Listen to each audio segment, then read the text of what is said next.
దేవుణ్ణి ఆరాధించడానికి చిన్న వాక్యాన్ని చదువుకుందాం. రోమీయులకు రాసిన పత్రిక 3వ అధ్యాయము 10వ వచనం చదువుకుందాం.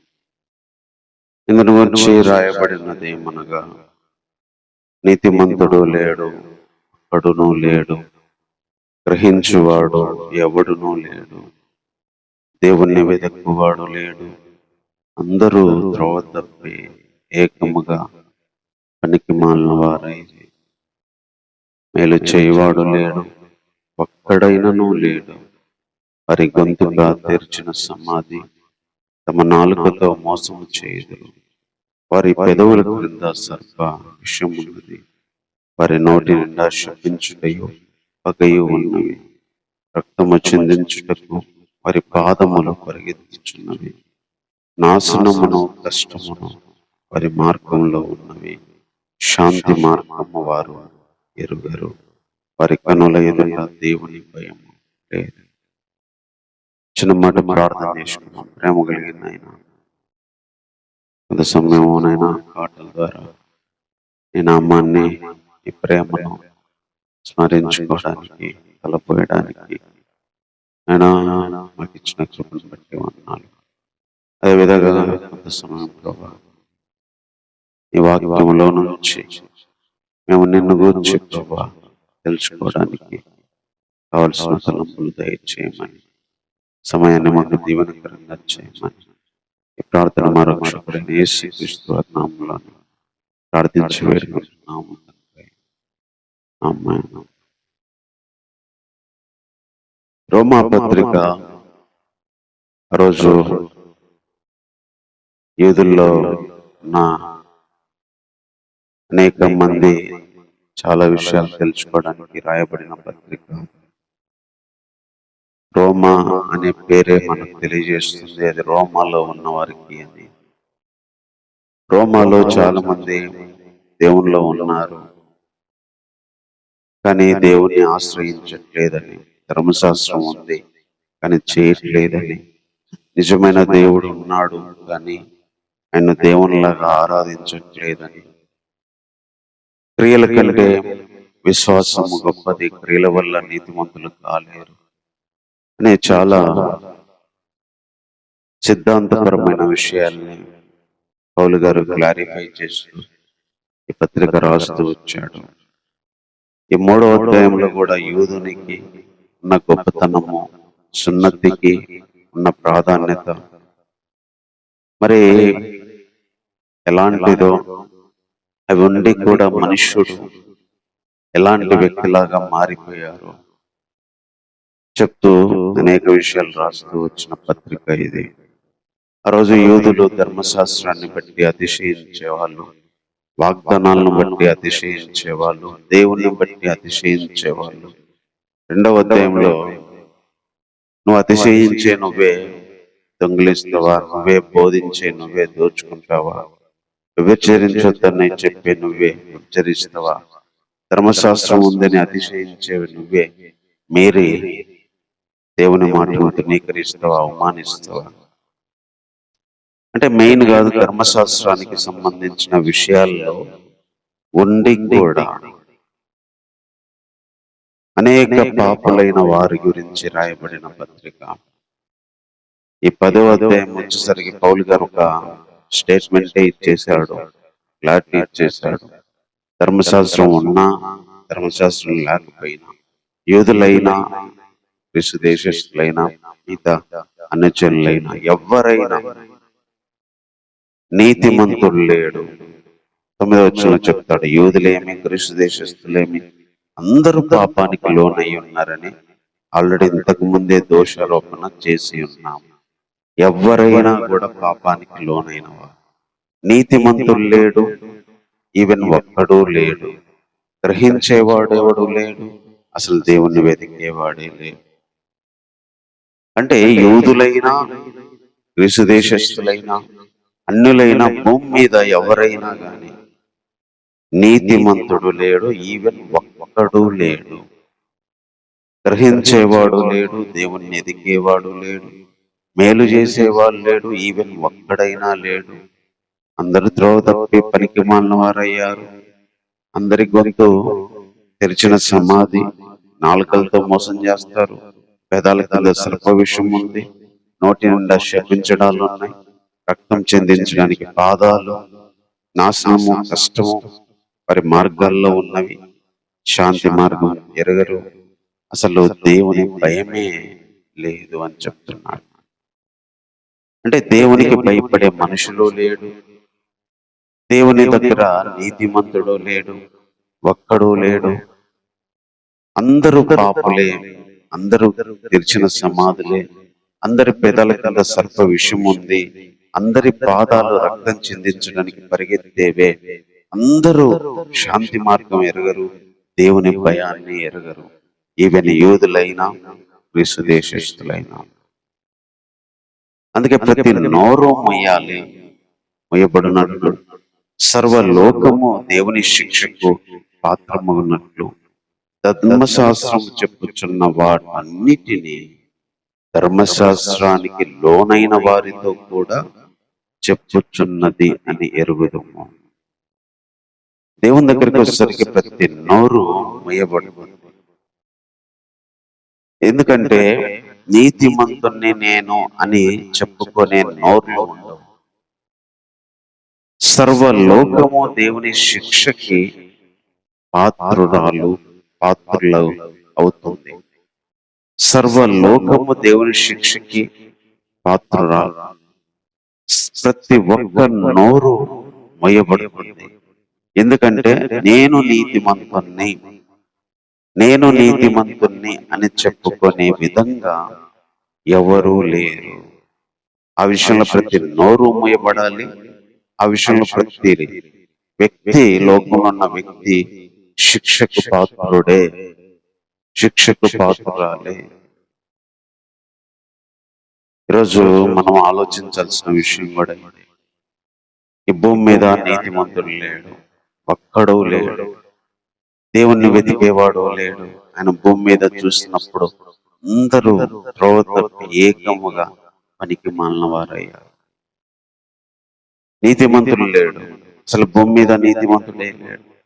నీతిగా జీవించే వాళ్ళు, దేవుణ్ణి వెతికే వాళ్ళు, ధర్మశాస్త్రం కలిగిన వాళ్ళు అంతే, ధర్మశాస్త్రం లేని వాళ్ళు అంతే, దేవుడు ఉన్నాడని చెప్పుకున్న వాళ్ళంతే, దేవుడు లేని వాళ్ళని చెప్పుకున్న వాళ్ళంతే. ప్రతి వాడు పాపియే, ప్రతి వాడిని జీవితము తెరిచిన సమాధి, ప్రతి వాణి జీవితంలో సర్ప విషం ఉంది, నాశనం ఉంది, కష్టం ఉంది, దేవుని భయం లేదు, శాంతి మార్గం లేవు. ఈ భూమి మీద అలాంటి ఒక సంఘటన జరుగుతా ఉంది. నీతిమంతుడు లేడు. నీతిమంతుణ్ణి నేను అని చెప్పుకుంటే నోరు పగలటట్టు దేవుడు కొట్టగలడు, నోరు మూపిస్తాడంట. ప్రతి నోరు మూయబడాలి. ఈ లోకంలో ఎంతో మంది నేను నీతిమంతుడిని అని గొప్ప చెప్పుకుంటాను. నా అంత నీతిమంతుడు లేడు, నా అంత మంచోడు లేడు. కానీ మనం తెలుసుకోవాల్సిన విషయం, నీతిమంతుడు లేడు, ఈవెన్ ఒక్కడైనా లేడు. నువ్వెక్కడి నుంచి వచ్చావు ఇంకా నీతిమంతుడివి, నీతిమంతురాలివి అని? మన బ్రతుకది, మన జీవితం అది. నీతి లేదు, నీతిమంతుడు లేదు, నీతిమంతురాలు లేదు. సర్వలోకము దేవుని శిక్షకి పాత్రురాలు. ప్రతి నోరు మూయబడాలి, ప్రతి నోరు మూసుకోవాల్సిందే. నీతిమంతునని చెప్పే ప్రతి నోరు మూయాల్సిందే.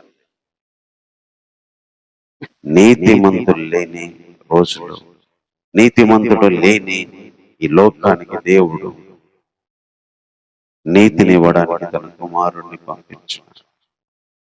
ధర్మశాస్త్రం ఉన్నోళ్లకు నీతి లేదు, ధర్మశాస్త్రం లేని వాళ్ళకు నీతి లేదు. అందరూ పాపానికి లోనై ఉన్నారు, అందరూ పాపం కిందకి వెళ్ళిపోయారు. అది ఈ లోకంలో ఉన్న ప్రతి మనిషి పరిస్థితి. కానీ దేవుడు పరలోకం నుంచి తన కుమారుణ్ణి పంపించడం అనేది అద్భుతం.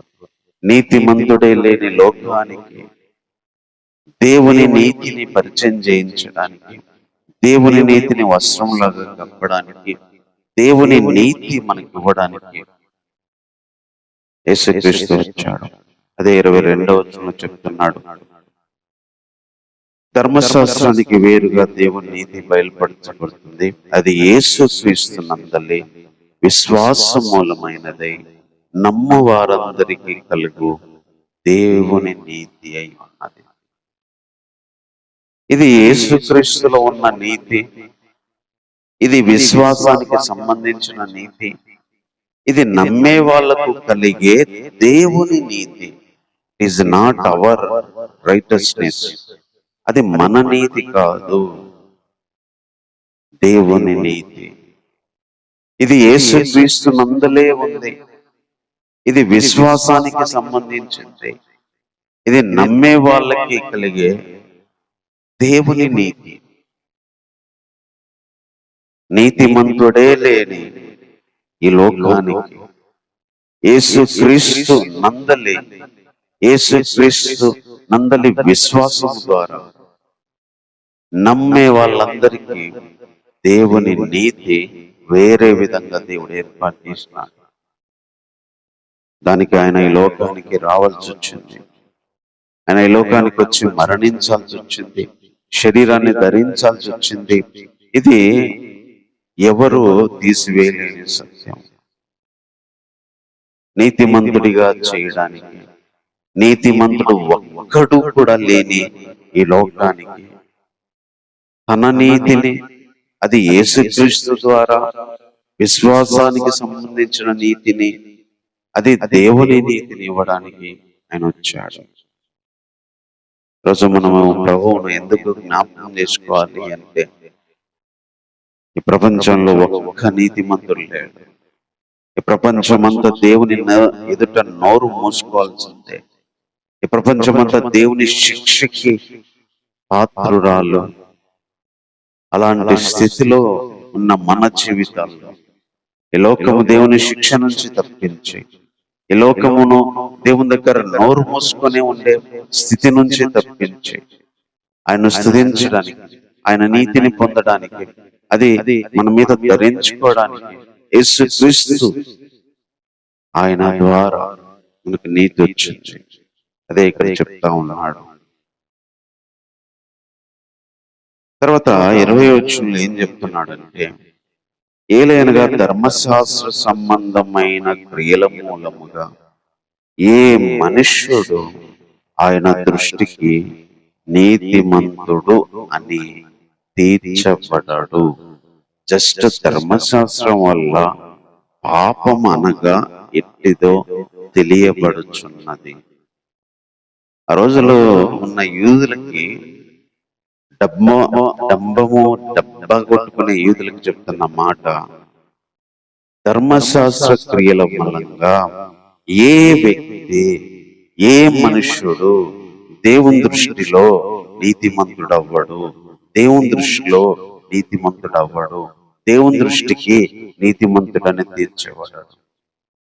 ధర్మశాస్త్రం వలన జస్ట్ పాపం అనగా ఎట్టిదో తెలియబడుతున్నంతే. ఏది పాపము ఏది పాపం కాదో తెలుస్తుంది. దాని క్రియల వల్ల దేవుని దృష్టికి ఎవ్వడూ నీతిమంతుడు అవ్వడు. పౌలు గారు ఇచ్చిన రెండో క్లారిటీ ఇది. ఫస్ట్ క్లారిటీ, నీతిమంతుడు అసలు ఎవడు లేడు యూదుల్లోనైనా, గ్రీసు దేశస్థులు అసలు భూమి మీదే లేడన్నాడు. రెండో విషయం ఏం చెప్పాడంటే, ధర్మశాస్త్రాన్ని బట్టి మేము నీతిమంతులము, ధర్మశాస్త్ర క్రియలు మేము చేస్తున్నాం కాబట్టి నీతిమంతులము అని అనుకునే వాళ్ళకి ఒక క్లారిటీ ఇస్తున్నాడు. ధర్మశాస్త్ర క్రియల మూలంగా నీతిమంతుడు అవ్వడు, ఆయన దృష్టికి నీతిమంతుడుగా తీర్చబడు.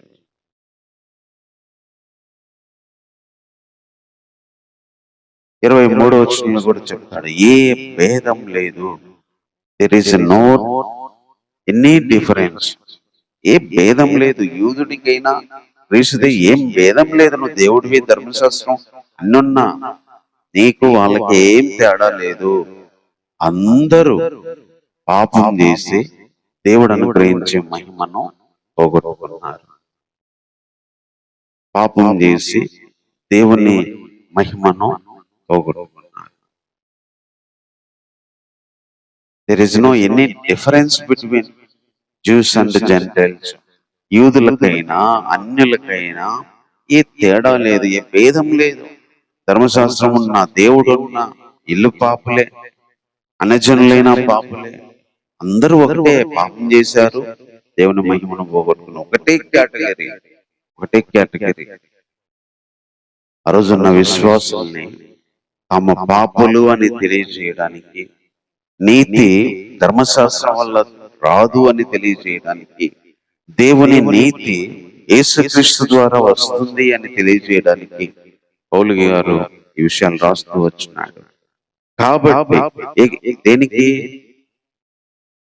ఏ భేదం లేదు, అందరు పాపం చేశారు. కాబట్టి నమ్మే వాళ్ళు ఆయన కృప చేత నీతిమంతులని తీర్చబడుటకు యేసుక్రీస్తు నందలి కృప ద్వారా, విమోచనం ద్వారా ఉచితముగా నీతిమంతులని తీర్చబడుతున్నారు.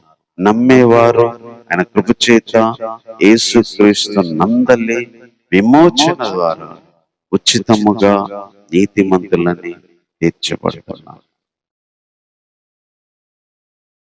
యూదుల్లో కూడా ఎవ్వరు నీతిమంతులు కాదు, ధర్మశాస్త్రం కలిగిన వాళ్ళు కూడా ఎవ్వరు నీతిమంతులు కాదు. అందరు పాపం చేసిన వాళ్ళే, అందరు పాపం చేసిన వాళ్ళే. అందులో మనం కూడా ఉన్నాం. అయితే నమ్మే వాళ్ళందరూ కూడా ఉచితంగా, ఫ్రీగా యేసుక్రీస్తు నందలి విమోచనం ద్వారా నీతిమంతులను తీర్చబడుతున్నారు. They are justified. వాళ్ళు నీతిమంతులుగా తీర్చబడుతున్నారు. అలా ఏ మార్కులు వేసి పంపిస్తున్నాడు దేవుడు, అలా రైట్ వేసి పంపిస్తున్నాడు. తన నీతిని, రైట్ అంటే ఒప్పు అని, రైటస్నెస్, తన నీతిమత్వాన్ని ఇచ్చి పంపిస్తున్నాడు. అందుకే నీతిమంతులుగా తీర్చబడుతున్నాం. మనం నీతిమంతులం కాదు, కానీ నీతిమంతులుగా తీర్చబడుతున్నాం. అది కూడా ఉచితంగా తీర్చబడుతున్నాం. అది కూడా యేసుక్రీస్తు నందలి విమోచనం ద్వారా తీర్చబడుతున్నాం. అందుకనే దేవుడు చేసిన ఒక అద్భుతమైన విషయం సర్వలోకానికి తన కుమారుణ్ణి పంపించడం, యేసుక్రీస్తును పంపించడం. యేసుక్రీస్తు చేసిన త్యాగము, సిలువ మరణము, అది ప్రపంచానికి నీతిని తెచ్చింది. అందరు పాపం చేసి దేవుడి ఇచ్చే మహిమను పొందలేక యూదులైన గ్రీసు దేశస్తులు అందరూ ఒకటే కేటగిరీకి వచ్చిన బ్రతుకులో ఉన్నప్పుడు ఒక నీతిని లోకానికి పరిచయం చేపించాడు. నీతిమంతులుగా తీర్చబడే ఒక మార్గాన్ని దేవుడు యేసుక్రీస్తు ద్వారా ఉచితంగా మన కోసం ఏర్పాటు చేశాడు. కాబట్టి పాపం చేసి మహిమను పోగొట్టుకున్న మన బ్రతుకులకి దేవుడు నీతినిచ్చి మళ్ళీ దేవుని మహిమ రాజ్యంలోకి యేసుక్రీస్తు ద్వారా దేవుడు మనం తీసుకెళ్ళబోతున్నాడు. ఇది ఎంతో అద్భుతమైంది. మన జీవితంలో ఎప్పుడు మర్చిపోండి, లోకమంతా పాపం చేసింది, లోకంలో నీతిమంతుడే లేడు, ధర్మశాస్త్రం నీతిమంతునిగా తీర్చదు. ఇలాంటి ఒక ప్రక్రియ లోకంలో ఉన్నప్పుడు, ఎటు నీతిమంతుడు కనిపించని బ్రతుకుల్లో ఉన్నప్పుడు, ప్రతి మనిషి పాపం చేస్తున్నప్పుడు, ధర్మశాస్త్రం ఉన్నా నీతిమంతులుగా చేయలేని పరిస్థితిలో ఉన్నప్పుడు దేవుడు ఒక అద్భుతమైన మార్గాన్ని కనుక్కున్నాడు. అది మన ప్రభు అయిన యేసుక్రీస్తు, మన రక్షకుడైన యేసుక్రీస్తు శరీర రూపంగా, రక్త రూపంగా, శరీర రక్త మాంసాలు ధరించిన వాడిగా ఈ లోకానికి పంపించడం, సర్వలోకానికి రక్షణను, నీతిని పరిచయం చేయడానికి దేవుడు కనుగొన్న ఒక అద్భుతమైన మార్గం. మహిమను పోగొట్టుకునే వాళ్ళకి దేవుడు ఉచితంగా నీతి ద్వారా మహిమనిచ్చాడు. నమ్మే వాళ్ళందరికీ కలిగే దేవుని నీతి. నీతిమంతుడే లేడు అనుకున్నప్పుడు ప్రతి ఒక్కరిని, నమ్మే వారందరినీ నీతిమంతులుగా తీరుస్తా ఉన్నాడు. అందుకని 25వ వచనం ఇంకొక మాట కూడా చెప్తుంది, పూర్వము చేయబడిన పాపాలని దేవుడు తన ఓర్మి వలన ఉపేక్షించినందున ఆయన తన నీతిని కనపరచవలనని. అగైన్ ఈ సెడ్, మళ్ళీ చెప్తున్నాడు, తన నీతిని కనపరచడానికి పూర్వము చేయబడిన పాపాల్ని తన ఓర్పు వలన ఆయన ఉపేక్షించాడు. మనకు నీతి రావాలంటే మన పూర్వ పాపాలని క్షమించబడాలి, తీసివేయబడాలి, ఉపేక్షించబడాలి. యేసుక్రీస్తు తన ఓర్పు వల్ల పూర్వం చేయబడిన ప్రతి పాపము ఆయన ఏం చేశాడంటే తన ఓర్వి వలన ఉపేక్షించాడు, తీసివేశాడు, తొలగించేశాడు. దేవుడు చేసిన ఒక అద్భుతమైన విషయం, మనకు తన నీతిని కనపరచడానికి, దేవుడు తన నీతిని కనపరచడానికి ఆల్రెడీ చేసిన పాపాలని, ఆల్రెడీ పూర్వం మన చేత జరిగిన పాపాలని క్షమించాడు. అందుకని యేసుక్రీస్తు వారు ఎంతో ఓర్పును సహించి, శిలువ మరణాన్ని సహించి, అవమానాన్ని సహించి, ఓర్పుతో తనున్న పరుగు పందెంలో ఆయన పరిగెత్తినాడు, శిలువను సహించినాడు, శిలువను ఓర్చుకున్నాడు, శిలువ బాధను ఆయన భరించినాడు. ఇదంతా ఆయన నీతిని మనకి ఇవ్వడం. యేసుక్రీస్తు మనం ఈరోజు ఎందుకు జ్ఞాపకం చేసుకోవాలి అంటే, యేసుక్రీస్తు తన ఓర్పు వల్ల, తన విశేష ఓర్పు చేత, శాంతి చేత, ఆ ఓర్చుకున్న దాన్ని బట్టి మన పాపాలు తీసివేసిన దాన్ని బట్టి ఆయన నీతి మనకు వచ్చింది. శిలువను సహించాడు, అవమానాన్ని సహించాడు, దెబ్బలను సహించాడు, మనుషుల ఎగతాలను సహించాడు, వేదనను సహించాడు, మరణాన్ని సహించాడు, మానసిక బాధ, శరీర బాధ, ఆత్మలో బాధ, ఇవన్నీ ప్రభువారు సహించాడు. వేదన పడ్డాడు, మరణమయ్యేంత దుఃఖంలోకి వెళ్ళాడు. ప్రభు సహిస్తూ వచ్చినాడు, ఓర్చుకుంటూ వచ్చినాడు, సహిస్తూ వచ్చినాడు. ఎందుకంటే మన పాపాలకి శిక్ష అనుభవిస్తూ వచ్చాడు. ఆ ఓర్పులో మన పాపాలకి శిక్ష, ఆ సిలువలో మన పాపాలకి శిక్ష, ఆ పెయిన్ లో, ఆ ఒత్తిడిలో ప్రభు మన పాపాలకి శిక్షను తన ఊరిమి వల్ల భరించి తన నీతిని కనపరచాలి, తన నీతిని ఇవ్వాలి అని పూర్వం చేయబడిన మన ప్రతి పాపాన్ని ఆయన ఓర్చుకున్నాడు. తన ఓర్పు వల్ల ఉపేక్షించాడు, తీసివేశాడు. ఈరోజు మనం అందుకు ఆయన్ను జ్ఞాపకం చేసుకోవాలి. అందుకు ఆయన మరణం విలువైంది, ఆయన శరీరం విలువైంది, ఆయన రక్తం విలువైంది అని గుర్తు చేసుకోవాలి. తర్వాత ఇంకొక విషయం చెప్తున్నాడు, 26వ వచనం, క్రీస్తు యేసు రక్తమునందలి విశ్వాసము ద్వారా ఆయనను కరుణాధారముగా బయలుపరిచాను. దేవుడు ఇప్పటి కాలమందు తన నీతిని కనపరచు నిమిత్తము తాను నీతిమంతుడును యేసునందు విశ్వాసము గల వాణ్ణి కూడా నీతిమంతునిగా తీర్చువాడును అయి ఉండుటకు ఆయన అలాగూ చేశాను. ఫైనల్ కన్క్లూజన్ ఏమిస్తున్నాడంటే పౌలు గారు, క్రీస్తు రక్తమునందలి విశ్వాసము ద్వారా ఆయన్ను కరుణాధారముగా బయలుపరిచాడు. దేవుడు ఈ టైంలో, ఇప్పటి కాలములో తన నీతి కనపరచాలని ఆల్రెడీ ఆయన నీతిమంతుడు, ఆయన యందు విశ్వాసం గల వాణ్ణి కూడా ఆయనలాగే నీతిమంతునిగా తీర్చగలడు. అందుకు ఆయన అలాగూ చేశాడు. యేసుక్రీస్తును కరుణాధారంగా ఎందుకు దేవుడి లోకానికి పంపించాడో పౌలు గారు ఒక అద్భుతమైన వివరణ ఇస్తున్నాడు. తన రక్తం వల్ల, ఆ రక్తం నందలి విశ్వాసం వల్ల, ఆ యొక్క కరుణా కటాక్షముల ద్వారా ప్రభు చూపించిన ప్రేమ వల్ల ఆయన నీతిమంతుడై తనను నమ్మేవారి ప్రతి ఒక్కరిని కూడా నీతిమంతునిగా తీర్చాలి అని దేవుడు ఇప్పటి కాలం, ఒకప్పుడు ఈ నీతి లేదు, ప్రభు రాకముందు లేదు, ప్రభు వచ్చినాక కొత్త నిబంధన తర్వాత ఈ టైంలో ఉన్న ప్రతి విశ్వాసికి ఈ 2000 సంవత్సరాల నుంచి ప్రభు అనుగ్రహిస్తూ వచ్చిన ఈ నీతి. ఇది ధర్మశాస్త్రం ఇవ్వాల, ప్రవక్తలు ఇవ్వాల. అప్పుడున్న ఏ ప్రపంచంలో ఏ మనిషిని వారు రాలేదు అని ఆ రోజున యూదులకి ఒక అద్భుతమైన క్లారిటీ ఇస్తున్నాడు దేవుడు. ఇప్పటి కాలంలో దేవుడు తన నీతిని కనపరిచాడు.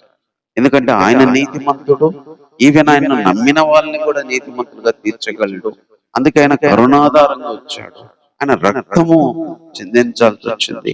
రక్తం వల్ల కలిగిన ఆ విశ్వాసాన్ని బట్టి కలిగే నీతి అని చెప్తున్నాడు. అందుకే ప్రభు యొక్క రక్తము ఎంతో అమూల్యమైంది. సాతానుకు భయపడేది, సాతాను భయపడేది, లోకం భయపడేది, చీకటి శక్తులు, అంధకార శక్తులు భయపడేది. ప్రతి మనిషికి బ్రతుకునిచ్చింది, జీవం ఇచ్చింది, లోకానికి రక్షణ తెచ్చింది, లోకానికి దేవుని నీతి పరిచయం చేసింది, లోకానికి దేవుని దగ్గరికి వచ్చే మార్గం పరిచయం చేసింది. దేవునిలాగా దేవుని నీతిని మనం ధరించుకోవడానికి రక్తమే మనల్ని చేసింది. ఎందుకంటే ఈ భూమి మీద ఎవడు నీతిమంతులు లేడు. ధర్మశాస్త్రం వల్ల నీతిమంతులుగా తీర్చబడ్డాడు. అందరు పాపం చేసి అందరు మహిమ పోగొట్టుకున్నారు. ఈ మూడు విషయాలు క్లారిటీ ఇచ్చాడు. నీతిమంతులు లేడు, ధర్మశాస్త్రం పాటించిన నీతిమంతులు అవ్వరు, అందరూ భేదం లేదు, పాపం చేశారు. దేవుడి లోకాన్ని చూసి క్రీస్తు వచ్చినాక పుట్టిన మన బ్రతుకుల్లో కూడా ప్రభు ప్రేమ ఎంతో విస్తారంగా చూపించి తన నీతిని మనకిచ్చాడు. పోగొట్టుకుంటుంటే ఉచితంగా పాపం చేసి మహిమను పోగొట్టుకునే వాళ్ళకి తన నీతిని, తన మహిమని ఇచ్చాడు. పూర్వం చేసిన పాపాలన్నీ క్షమించడం ద్వారా నీతి వస్తుంది. ఆల్రెడీ చేయబోయే పాపాలు పోవడమే కాదు, చేసిన పాపాలు కూడా పోవాలి. కాబట్టి పూర్వం చేసిన పాపాలకు, చేయబోయే పాపాలకి ప్రయత్నం రెండు ఆయన చేశాడు. ఆయన నీతిమంతుడు, నీతిమంతుడుగా చేయగలడు. కాబట్టి కరుణాధారంగా వచ్చి తన కలవరి రక్తాన్ని మన కోసం కాచున్నాడు. రోజు ప్రభు యొక్క సిలువ అలాంటి విలువను మనకి ఇచ్చింది. ఆయన శరీరం, ఆయన రక్తం మనకు జ్ఞాపకం చేసుకోవడానికి సర్వలోకము శిక్ష నుంచి తప్పించింది. సర్వలోకము నోరు మూసుకొని ఆయన దగ్గర నిలబడే పరిస్థితి ఒకప్పుడు. ఎందుకంటే ఎవడు నీతిమంతుడు కాదు, ఎవడు మంచోడు కాదు. అలాంటి బ్రతుకులకు నోర్లు తెరిపించి ఆయన స్తుతించడానికి, ఆయన తండ్రి అని పిలిచి ఆయన సన్నిధికి రావడానికి కృప ఇచ్చింది. నీతిమంతుడు అని చెప్పుకోవడానికి అర్హతనిచ్చింది. యేసుక్రీస్తు, యేసుక్రీస్తు నందని, యేసుక్రీస్తు ద్వారా, యేసుక్రీస్తు వలన, యేసుక్రీస్తు రక్తం, అన్నిటికీ ఆయనే మూలం. మొత్తం ఆయన చుట్టే ఉంది, ప్రభు చుట్టే ఉంది. ప్రభు లేకపోతే వీఆర్ నథింగ్, ఏమీ లేదు, శూన్యం అంతా. లోకంలోనికి దేవుడు యేసుక్రీస్తును పంపించడం అనేది సర్వలోకానికి రక్షణ ఇవ్వడానికి చేసిన మహా ప్రయత్నం. అది అద్భుతమైన విషయం, అది ఉపకారం. అది అంతకంటే గొప్ప కార్యము ఈ భూమి పుట్టింది మొదలుకొని ఎక్కడ ఎప్పుడు జరగలేదు, జరగబోదు. ఒక మనిషిని చేర్చుకోవడానికి దేవుడు చూపించిన ప్రయత్నం, అది దేవుడు చేసిన త్యాగం. ఈరోజు యేసుక్రీస్తు మరణాన్ని మనం ఎందుకు జ్ఞాపకం చేసుకోవాలి అంటే, ప్రభువు లేకుంటే మనకు ఇది వచ్చేది కాదు. నీతిమంతుడే లేడు, అందరూ పాపం చేశారు. మన ధర్మశాస్త్ర క్రియలు నీతిమంతుడిగా దేవుని దృష్టికి రావు.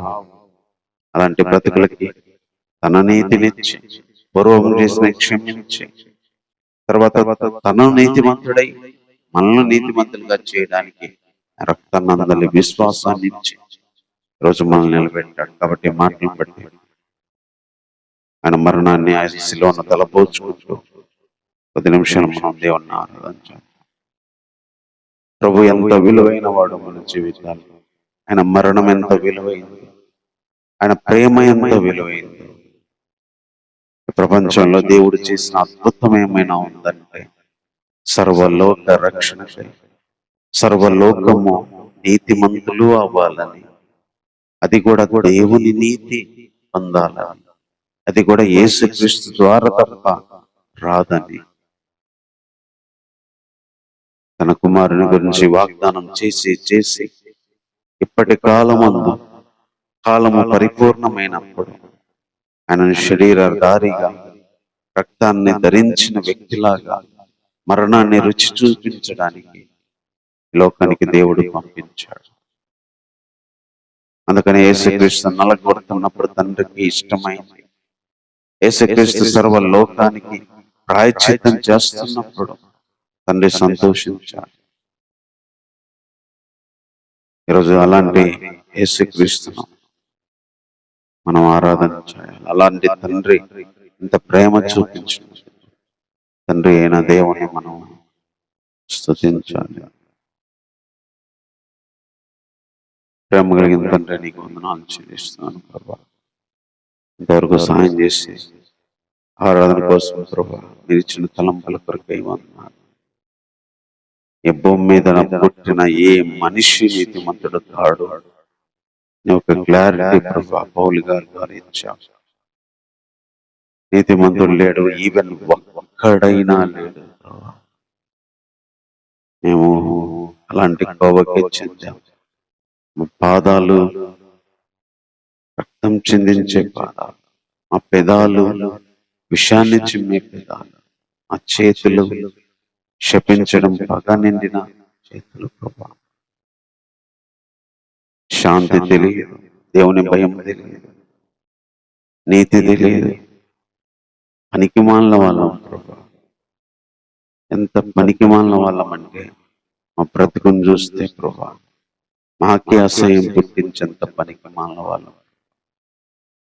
నీ త్రోవలో లేం ప్రభా, నీ మహిమను పొందలేని బ్రతుకులు ప్రభా.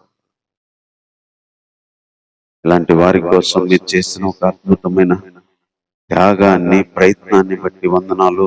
అది యేసుక్రీస్తు, మా దైవము, మా రక్షకుడు, మా త్యాగమూర్తి, మా ప్రభువు. ఆయన తీసుకున్న బాధ్యత ఇది. ఆయన చేసిన సంకల్ప త్యాగం అది. ఆయన ఓర్చుకున్న ఓర్పుకు నిదర్శనం ఇది. శరీరాన్ని కలిగే బాధను భరించిన దానికి, రక్తం చిందించుతున్న సహించిన నొప్పికి, నా ప్రభు వారు చేసిన త్యాగానికి ఏమి ఇవ్వగలము? నా ప్రభు ఈ లోకంలో చేసిన దానికంటే, ఆయన మరణం కంటే నా జీవితంలో ముఖ్యమైనది ఏదీ లేదు అని చెప్పుకోగలే గొప్ప ధన్యత ఈరోజు నాకు ఇచ్చినందుకే వందనాలు. ఎంతో మందికి ఇలాంటి ధన్యత ఇంకా లేదు ప్రభా. కానీ ఎంతో మందిని మీకు ప్రభా ఇలాంటి ధన్యత ఇచ్చారు. అందులో నేను కూడా ఉండడానికి మీరు సహాయం చేశారు దేవా. యేసుక్రీస్తు లోకానికి పంపించడం అనేది అద్భుతము దేవా.